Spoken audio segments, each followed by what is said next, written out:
Segundo a OMS, saúde é um estado de completo bem-estar físico, mental e social, e não somente a ausência de enfermidades. Os quadros do programa Vida Plena proporcionam informações e reflexões que lhe darão bem-estar global. Está começando o programa Vida Plena. Apresentação: Ivanise Diel e Augusto Ablin.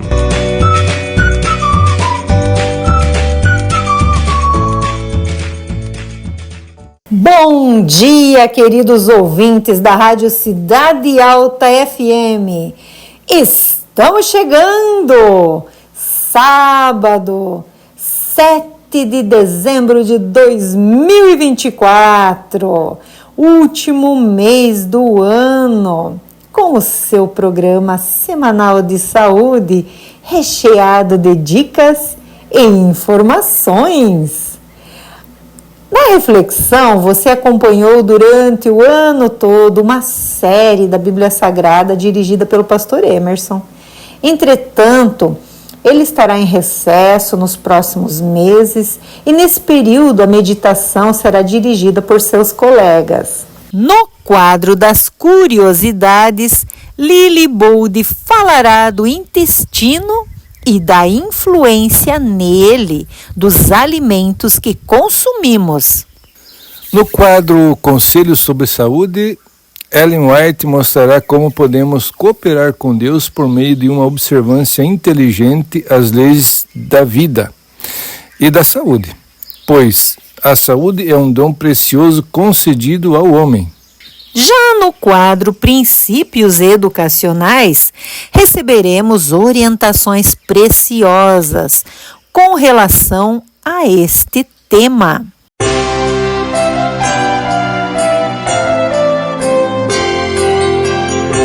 A reflexão da semana.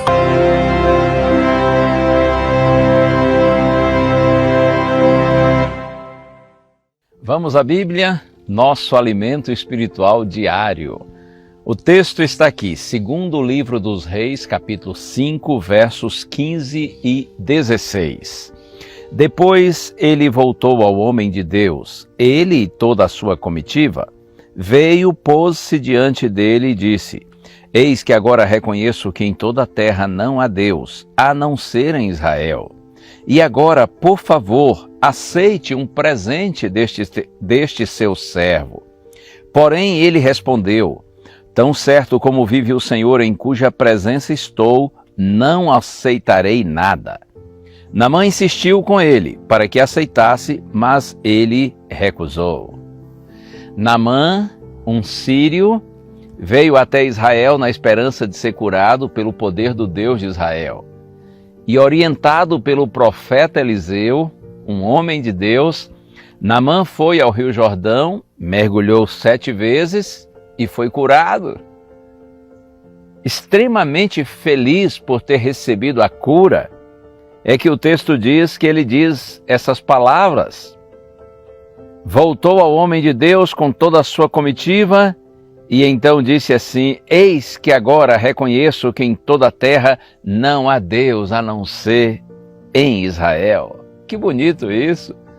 Naamã já havia ouvido falar a respeito do Deus de Israel, mas agora ele experimentou o poder desse Deus na sua própria vida.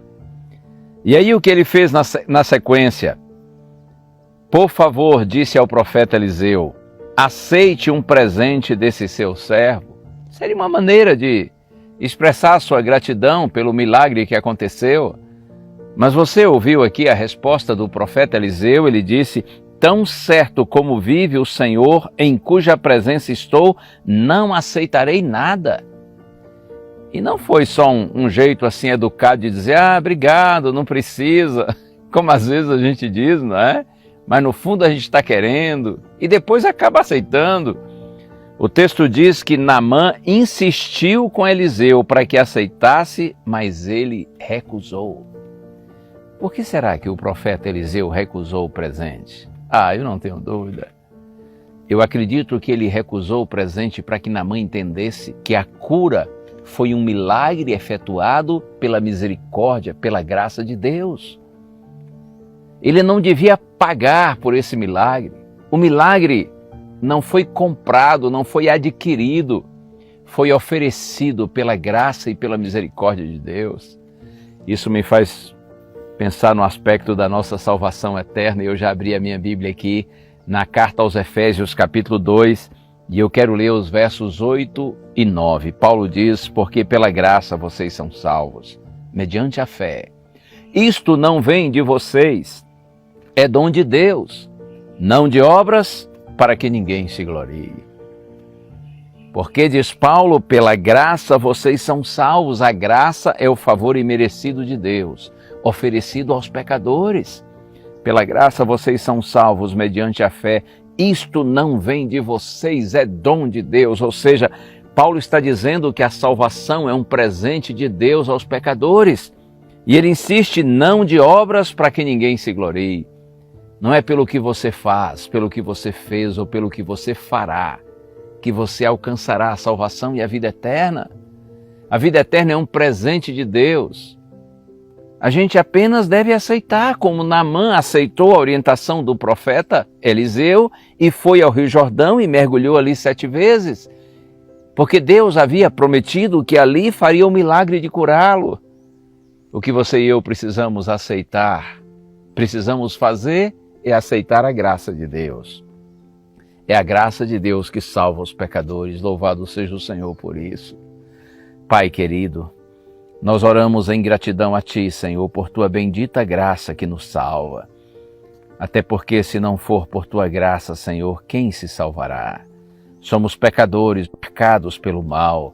Nós Te louvamos por Tua compaixão para conosco, Senhor, e Te pedimos, concede-nos sempre um coração sensível, para que nós recebamos e aceitemos a Tua graça, em nome de Jesus. Amém.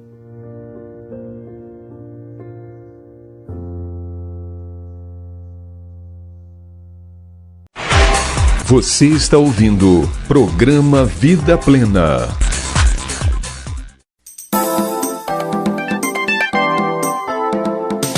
Vida Plena apresenta Curiosidades da Semana com Lili e Buldi.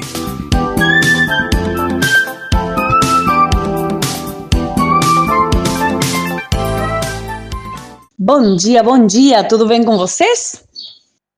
Vamos a continuar falando sobre as curiosidades de nosso órgão super importante que é nosso intestino.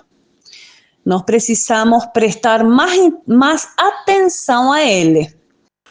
E hoje vou parar um pouquinho com as doenças e vou falar sobre uma bebida para o intestino, que é boa para gastroenterites e diarreia. Para fazer cessar a diarreia simples ou epidêmica, é conveniente se alimentar com produtos que contenham amido e sejam de fácil digestão, como o arroz. Eu vou falar de uma bebida chamada horchata mexicana. Esta receita tem como base o arroz, o que a torna ideal contra a diarreia. Pode ser elaborada com leite de soja, o que é mais recomendável em caso de problemas intestinais, que nós falamos, né? Lembram? Nos sábados anteriores, para evitar o leite, os queijos, então, lembra disso. A canela e o coco proporcionam um delicioso sabor a essa refrescante e saudável bebida. Opcionalmente, pode-se adicionar morangos frescos ou alguma outra fruta. Para hidratar e cortar a diarreia, tomar de 4 a 6 copos dessa bebida ajuda a cortar a diarreia, uma vez que repõe os minerais e as vitaminas perdidas. É antidiarreica, protetora do intestino e nutritiva. Já eu passo a receita para vocês.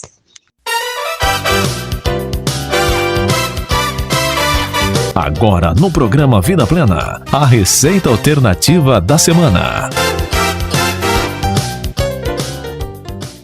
Então, como prometido, prepare lápis e papel e aqui vai a receita da bebida horchata mexicana. Ingredientes para 8 porções de 250 ml. Uma xícara de arroz cru, cerca de 200 gramas. 6 xícaras de agua, cerca de 1,5 litros de agua. Uma xícara de leite de soja, 240 ml. Uma xícara de coco ralado, unos 80 gramos, ou amêndoa. Uma colher chá de canela em pó. Uma colher sopa de cascas de limão ralada. Em situações de emergência, pode-se usar o leite de arroz industrializado. Preparo. Colocar de molho o arroz em 1,5 litros de água durante 6 a 8 horas. Estando o arroz hidratado, reservar a água do molho. Juntar no liquidificador o arroz com uma xícara de água, o coco, a canela, a casca de limão e o açúcar mascavo, caso queira dosar. Bater até que se torne um líquido homogêneo. Coar. Adicionar o restante da água de arroz e o leite de soja. Mexer até que tudo fique bem misturado. Vamos cuidar muito de nosso intestino. Até a próxima semana. O programa Vida Plena apresenta Conselhos sobre Saúde.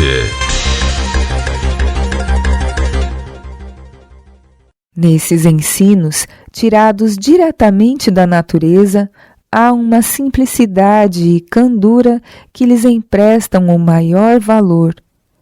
Todos necessitam das lições oriundas dessa fonte. Em si mesmo, o encanto da natureza desvia a alma do pecado e das atrações mundanas, para a pureza, para a paz e para Deus. Muito frequentemente se enche a mente dos estudantes de teorias e especulações humanas falsamente chamadas ciência e filosofia. Devem eles ser postos em íntimo contato com a natureza. Aprendam que a criação e o cristianismo têm um único Deus. Sejam ensinados a ver a harmonia do natural com o espiritual. Tudo quanto os seus olhos contemplam ou as mãos manuseiam, lhes sirva de ensino na formação do caráter. Desta maneira, as faculdades mentais são fortalecidas, desenvolvido o caráter e toda a vida enobrecida. O propósito de Cristo no ensino por parábolas e o propósito do sábado são o mesmo. Deus deu aos homens o memorial de seu poder criador para que o discernissem nas obras de suas mãos. O sábado convida-nos a contemplar nas obras criadas a glória do Criador. Por desejar Jesus que assim fizéssemos, foi que envolveu as suas preciosas lições com a beleza das coisas naturais. Mais do que em qualquer outro dia, devemos, no santo dia de descanso, estudar as mensagens que Deus para nós escreveu na natureza. Devemos estudar as parábolas do Salvador, onde ele as pronunciou, nos campos e prados, sob céu aberto, entre a relva e as flores. À medida que penetramos no seio da natureza, Cristo nos torna real a sua presença e nos fala ao coração de sua paz e amor. Não ligou Cristo seus ensinos somente com o dia de repouso, mas com a semana de trabalho. Ele tem sabedoria para aquele que guia o arado e espalha a semente. Deseja que em cada ramo de trabalho útil e em cada associação da vida achemos uma lição da verdade divina. Então, nossa faina cotidiana não mais nos absorverá a atenção para nos levar a esquecer de Deus. Continuamente nos lembrará o Criador e Redentor. O pensamento em Deus, qual fio de ouro, passará entretecido em todos os nossos cuidados e ocupações domésticas. Para nós, a glória do seu semblante repousará novamente na face da natureza. Estaremos aprendendo novas lições de verdades celestiais e crescendo à semelhança de sua pureza. E desta maneira seremos ensinados pelo Senhor, e no estado em que somos chamados, ficaremos diante de Deus. No campo, enquanto assistia às reuniões campais de Los Angeles em agosto de 1901, estive em visões da noite, em uma reunião conciliar. O assunto discutido era o estabelecimento de um sanatório no sul da Califórnia. Insistiam alguns em que o sanatório devia ser construído na cidade de Los Angeles e eram apresentadas as objeções para o estabelecimento fora da cidade. Outros falavam das vantagens de um estabelecimento rural. Havia alguém entre nós que apresentou este assunto muito claramente e com a maior simplicidade. Disse-nos que seria um erro estabelecer um sanatório dentro dos limites da cidade. Um sanatório deve ter a vantagem da provisão da terra, de maneira que os doentes possam trabalhar ao ar livre. Para os doentes dos nervos, nostálgicos e débeis, o trabalho ao ar livre é inestimável. Permiti-lhes cuidar de jardins. No uso do ancinho, da enxada e da pá, encontrarão eles alívio de muitos dos seus males. A ociosidade é a causa de muitas doenças. A vida ao ar livre é boa para o corpo e a mente. É o remédio divino para a restauração da saúde. Ar puro, água potável, luz solar, as circunjacentes belezas da natureza são os seus meios de restaurar o doente à saúde por processos naturais. Para o doente vale mais do que prata ou ouro estar à luz do sol ou à sombra das árvores.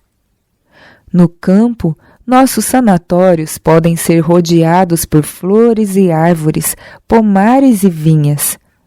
Aí é fácil aos médicos e enfermeiras extraírem das coisas da natureza lições que falem de Deus. Dirijam eles os pacientes para aquele cujas mãos fizeram as altaneiras árvores e relva que brota e as belas flores, encorajando-os a ver em cada botão que desabrocha e flor que viceja uma demonstração de seu amor para com seus filhos. É expressa a vontade de Deus que os nossos hospitais sejam estabelecidos tão distantes das cidades quanto o mande a coerência. Tanto quanto possível, essas instituições devem estar situadas em lugares quietos e retirados, onde seja oferecida oportunidade de dar aos pacientes instruções a respeito do amor de Deus e do lar edênico de nossos primeiros pais, o qual, por meio do sangue de Cristo, deve ser restaurado ao homem. No esforço envidado para restaurar o doente à saúde, deve-se fazer uso das coisas belas da criação de Deus, o olhar as flores, colher os frutos maduros, escutar o alegre canto dos pássaros, exerce um efeito estimulante peculiar sobre o sistema nervoso. Da vida ao ar livre, adquirem os homens, mulheres e crianças o desejo de ser puros e inocentes. Mediante a influência das propriedades reanimadoras, revivificantes e comunicadoras de vida, dos grandes recursos medicinais da natureza, as funções do corpo são fortalecidas, avivado o intelecto, a imaginação despertada, animado o espírito e a mente preparada para apreciar a beleza da palavra de Deus. Sob essas influências, combinadas com a influência do tratamento cuidadoso e o alimento saudável, o doente encontra a saúde. O passo vacilante recobra a sua elasticidade. Adquirem novamente os olhos o seu brilho.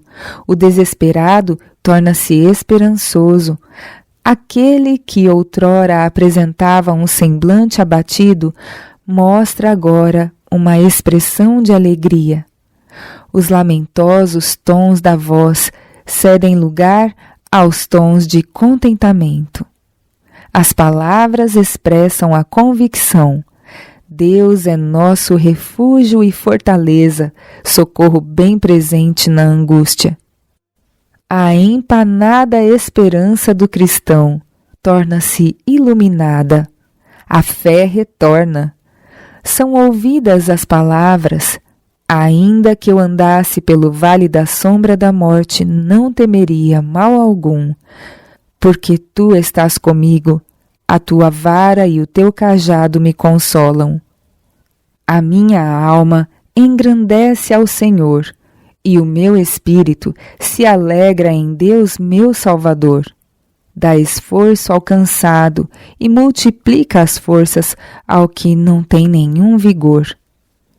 O reconhecimento da bondade de Deus em prover essas bênçãos revigora a mente.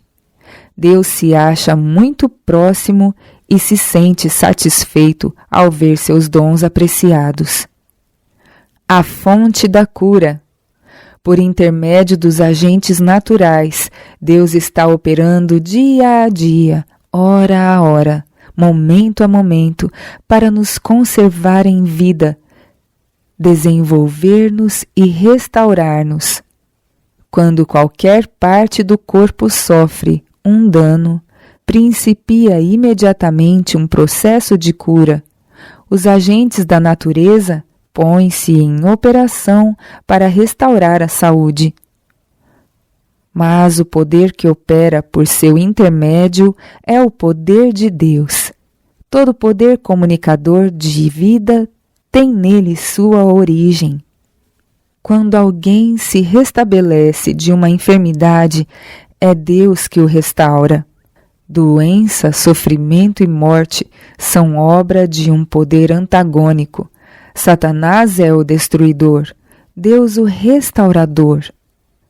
As palavras dirigidas a Israel verificam-se hoje naqueles que recuperam a saúde do corpo ou da alma. Eu sou o Senhor que te sara. O desejo de Deus para com toda criatura humana exprime-se nas palavras: Amado, desejo que te vá bem em todas as coisas e que tenha saúde, assim como bem vai a tua alma. É Ele que perdoa todas as tuas iniquidades e sara todas as suas enfermidades, que redime a tua alma da perdição e te coroa de benignidade e de misericórdia. Você está ouvindo o programa Vida Plena. Não basta sabermos o que outros têm pensado ou aprendido acerca da Bíblia. Cada qual deve, no juízo, dar conta de si mesmo a Deus, e deve hoje aprender por si mesmo o que é a verdade. Mas, para conseguir estudo eficiente, deve-se obter o interesse do aluno, especialmente para o que tem de lidar com crianças e jovens que diferem grandemente na disposição, de educação, hábitos de pensar. Esta é uma questão que não se deve perder de vista. Ao ensinar a Bíblia às crianças, podemos conseguir muito observando a propensão de seu espírito, as coisas pelas quais se interessam, despertando-lhes o interesse para verem o que diz a Bíblia a respeito dessas coisas. Aquele que nos criou com nossas várias aptidões deu em sua palavra alguma coisa a cada um. Vendo os alunos que as lições da Bíblia se aplicam à sua própria vida, ensine-os a considerá-la como um conselheiro. Auxiliem-nos também a apreciar sua maravilhosa beleza. Muitos livros de nenhum valor e livros que são excitantes e perversores são recomendados ou, quando menos, permitidos à leitura por causa de seu suposto valor literário. Por que haveríamos de encaminhar nossos filhos a beberem destas correntes poluídas quando podem ter franco acesso às puras fontes da Palavra de Deus? A Bíblia tem uma inesgotável plenitude, força e profundidade de sentido. Animem as crianças e os jovens a descobrirem seus tesouros, tanto de pensamentos como de expressões. Ao atrair seu espírito à beleza destas coisas preciosas, tocará seu coração um poder que enternece e subjuga. Serão levados àquele que assim lhes revelou. E poucos há que não desejarão conhecer mais acerca de suas obras e caminhos. O estudante da Bíblia deve ser ensinado a aproximar-se desta no espírito de quem quer aprender. Devemos pesquisar suas páginas não à busca de provas com que manter nossas opiniões, mas com o fim de saber o que Deus diz. Um verdadeiro conhecimento da Bíblia só se pode obter pelo auxílio daquele espírito pelo qual a palavra foi dada. E a fim de obtermos este conhecimento, devemos viver por ele. A tudo que a palavra de Deus ordena, devemos obedecer. Tudo que ela promete, podemos reclamar. A vida que ela recomenda é a que pelo seu poder devemos viver. Unicamente quando a Bíblia é tida em tal consideração, poderá ela ser estudada eficientemente. O estudo da Bíblia exige nosso mais diligente esforço e constante pensamento. Com o mesmo ardor e persistência com que o mineiro cava para obter o áureo tesouro da terra, devemos procurar o tesouro da palavra de Deus. No estudo diário, o método de estudar versículo por versículo é muitas vezes o mais eficaz. Tome o estudante um versículo e concentre o espírito em descobrir o pensamento que Deus ali pôs para ele. E então se demore nesse pensamento até que se torne seu também. Uma passagem estudada assim até que sua significação esteja clara é de mais valor do que o manuseio de muitos capítulos sem nenhum propósito definido em vista e sem nenhuma instrução positiva obtida. Uma das principais causas de ineficiência mental e fraqueza moral é a falta de concentração para fins dignos. Orgulhamo-nos da vasta difusão de literatura, mas a multiplicação de livros, até os que em si mesmos não são perniciosos, pode ser um positivo mal. Com a imensa maré de material impresso a derramar-se constantemente do prelo, velhos e jovens formam o hábito da leitura apressada e superficial e a mente perde a sua capacidade para um pensamento contínuo e vigoroso. Ademais, uma participação abundante das revistas e livros, que, à semelhança das rãs do Egito, se estão espalhando pela terra, não é meramente coisa banal, ociosa e enervante, mas impura e degradante. Seu efeito não consiste simplesmente em envenenar e arruinar o espírito, mas também em corromper e destruir a alma. O espírito e o coração indolentes e sem objetivos são fácil presa do mal. É nos organismos doentios e sem vida que medra o fungo. É a mente ociosa que é a oficina de Satanás. Dirija-se a mente para os altos e santos ideais, tenha a vida um objetivo nobre, um propósito absorvente, e o mal encontrará pouco terreno. Ensine-se, pois, a juventude a fazer meticuloso estudo da palavra de Deus. Recebida na alma, mostrar-se-á ser a mesma uma poderosa barreira contra a tentação. Escondi a tua palavra em meu coração, diz o salmista, para eu não pecar contra ti. Pela palavra dos teus lábios me guardei das veredas do destruidor. A Bíblia explica-se por si mesma. Textos devem ser comparados com textos. O estudante deve aprender a ver a palavra como um todo, e bem assim a relação de suas partes. Deve obter conhecimento de seu grandioso tema central, do propósito original de Deus em relação a este mundo, da origem do grande conflito e da obra da redenção. Deve compreender a natureza dos dois princípios que contendem pela supremacia e aprender a delinear sua operação através dos relatos da história e da profecia até a grande consumação. Deve enxergar como este conflito penetra em todos os aspectos da experiência humana, como em cada ato de sua vida ele próprio revela um ou outro daqueles dois princípios antagônicos. E, como quer queira, quer não, ele está mesmo agora a decidir de que lado do conflito estará. Toda e qualquer parte da Bíblia foi dada pela inspiração de Deus e é proveitosa. Você ouviu o programa Vida Plena. Volte a nos ouvir no próximo sábado, aqui na Cidade Alta FM.